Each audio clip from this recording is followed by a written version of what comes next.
Hello friends, standard 12 subject state part 1 chapter number 1 index number, जिसमें हम देखेंगे formula.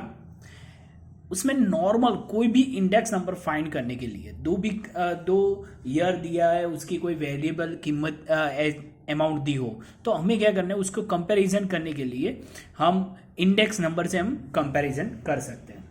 Okay, तो उसमें index number is equal two variable in current year जो भी हो वो लेना है, divide by variable in base year. कोई भी बेस ईयर हम लेते हैं तो उसको हम डिवाइड में रखते हैं इंटू 100। इसको ऐसे भी लिख सकते हैं I is equal to P1 upon P0 into 100। Okay, और एक से ज्यादा कोई भी चीज दी हो, बराबर, एक दो तीन चीज ज्यादा दी हो, तब आइटम्स ज्यादा हो, तब हम ये फॉर्मूला यूज करते हैं। Index number based on price relative of n items, यानी आइटम्स ज्यादा है, बराबर, या आइटम ज्यादा हो तब sigma P1 upon P0 divide by n into 100 करना है। Okay, base fix base index number, यहां देखो ये इसमें क्या होगा कि बेस फिक्स होगा, बेस चेंज होगा नहीं, जो फर्स्ट ईयर होगा उसको ही बेस लेंगे। तो उसके लिए हम क्या लिखेंगे, variable in current period divide by variable in the base period, बराबर। यहाँ ईयर भी हो सकता है, पीरियड भी हो सकता है, कुछ भी दिया हो, मंथ भी हो सकता है, पीरियड की जगह वो कुछ भी लिख सकते हैं, इंटू 100। ओके, इसको ऐसे भी लिख सकते हैं P1 upon P0 into 100। Okay, then chain base index number, यानी क्या होगा, बेस चेंज होता रहता है। ओके, यानी क्या होगा, जो भी ईयर होगा उसके आगे जो भी ईयर दिया हो, प्रेजेंटिंग ईयर दिया हो, तो उसमें डिवाइड में रखना है। तो यहां देखो, variable in the current period divide by variable in presenting period into 100, यानी I is equal to P1 upon P0 into 100। Same है, बेस ईयर यहां क्या है, फिक्स रहेगा, और यहां बेस ईयर चेंज रहता होता रहेगा। ओके, देन अब क्या है कि एक फिक्स बेस में से चेन बेस और चेन बेस में से फिक्स बेस इंडेक्स नंबर में चेंज करना है। तो यहां देखो, पहला देखते हैं, conversion of the fix base index number into chain base index number. Fix base दिया हुआ है सम में, हमें चेन बेस इंडेक्स नंबर करना है। यहां फिक्स बेस की जगह कोई भी और भी दिया हो, चेन बेस हमें फाइंड करना है, तो सेम वैसे ही करना है। ओके, यहां देखो, chain base index number is equal to fix base index number of current year divide by fix base index number of presenting year into 100। Okay, same यही है, उसमें वेरिएबल था, उसकी जगह फिक्स बेस इंडेक्स नंबर लिखा हुआ है। Okay, इसमें क्या था, फिक्स में से चेन में कन्वर्ट कर रहे थे। अब क्या करना है,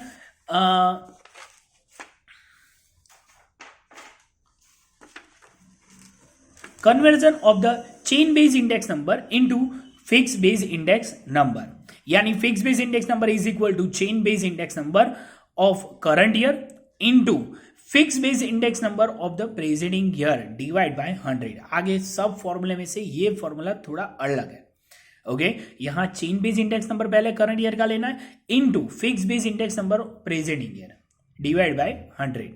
ओके, ये पहला पार्ट कि पहले ये 3 में आएगा, एक्सरसाइज नंबर 1.1 1.2 ये इसमें से आएगा, और उसके बाद 1.3 एंड 1.4 ये सब इसमें से आएगा। लास्ट ईयर इंडेक्स नंबर यानी IL, इंडेक्स नंबर यानी I, लास्ट ईयर यानी L, इसमें sigma P1 Q0 divide by P0 Q0 into 100। इसमें याद रखने के लिए क्या करना है, 1000 याद रखना है, 1000 यानी 1000 हुआ, तो ये इजी रहेगा। PQ लिख देने का 1000 1000 लिख दो तो ये याद रह जाएगा। सेम वैसे ही पास से index number IP is equal to sigma P1 Q1 divide by sigma P0 Q1 into 100, बराबर। इसमें क्या याद रखना है, 1101, जिसे ये फॉर्मूला आराम से याद रह जाएगा। ओके, और उससे भी बेस्ट यानी आइडल इंडेक्स नंबर, यानी क्या होगा, फीसर इंडेक्स नंबर, जिसमें दोनों का इस्तेमाल होता है, यानी IF is equal to root में IL इंटू IP, दोनों का जो भी आंसर आया वो यहां मल्टीप्लाई करके उसके बाद उसका रूट निकालना है, बराबर। या ऐसे भी लिख सकते हो या ऐसे भी लिख सकते हो। मान लो ये दोनों फाइंड नहीं करना है, डायरेक्ट हमें फीसर फाइंड करना है, तो ये फॉर्मूला सेम वैसे ही है, ये लास्ट ईयर का और ये पास का है, बराबर, और रूट निकाल देते तो ये 100 बार आ जाएगा। ओके, फेज ये फीसर में दोनों यूज कर सकते हैं। उसके बाद थर्ड पार्ट, ये फॉर्मूला में चैप्टर में थर्ड पार्ट आ रहा है जिसमें cost of living index number, जिसमें बेसिक हमें जो लाइफ जीने के लिए क्या क्या चीज जरूरी है, बराबर, उसके रिलेटिव ये cost of living index number है।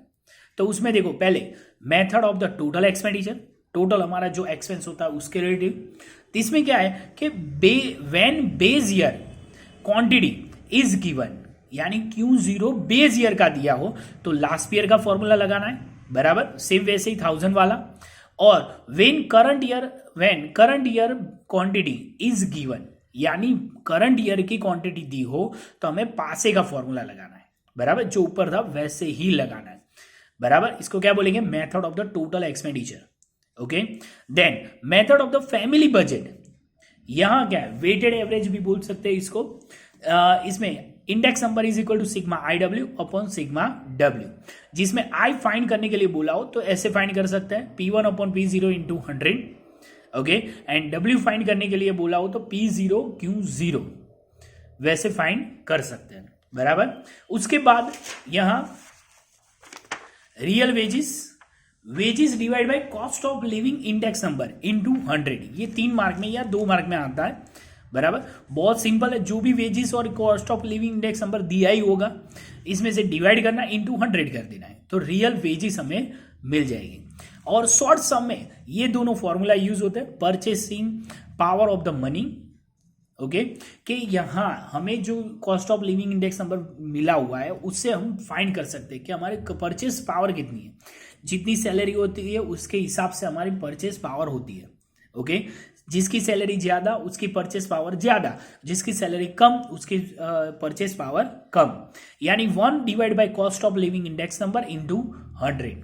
Okay, then rate of inflection, ये पूरा अलग है, एक ही सम में, एक एग्जांपल में दिया है और एक एक्सरसाइज में दिया है, तो ही सम इसके है, बराबर, उससे ज्यादा कोई सम भी नहीं है। तो इसमें price index number of current year minus price index number of presenting year, यहां होलसेल दिया हो तो होलसेल लिखना है, कोई भी दिया हो तो उसके हिसाब से दोनों का इंडेक्स नंबर माइनस करना है, और divide by price index number of the previous year into 100। Okay, तो ये फॉर्मूला पूरा अलग ही है और ये छोटे सम्स में आता है। और छोटे सम में 2-3 चीज ऐसी है कि जो सम में ये फॉर्मूला नहीं है पर सम में याद रखना है कि इंक्रीज बाय लिखा हो, बराबर, परसेंटेज दिया हो उसमें लिखा हो कि इंडेक्स नंबर फाइंड करना है तो उसमें इंक्रीज दिया हो तो 100 में प्लस करना है। 50% दिया हो, बराबर, तो 100 प्लस 50।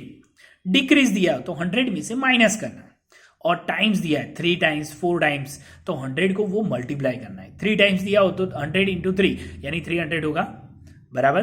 तो वैसे ही इंक्रीज यानी प्लस करना है, डिक्रीज यानी 100 में से माइनस करना है, और टाइम्स दिया हो तो हमें क्या करना है, 100 मल्टीप्लाई में करना है। ओके, बस इसके बाद हम नेक्स्ट लेक्चर में एग्जाम्पल्स के सम्स सॉल्व करेंगे।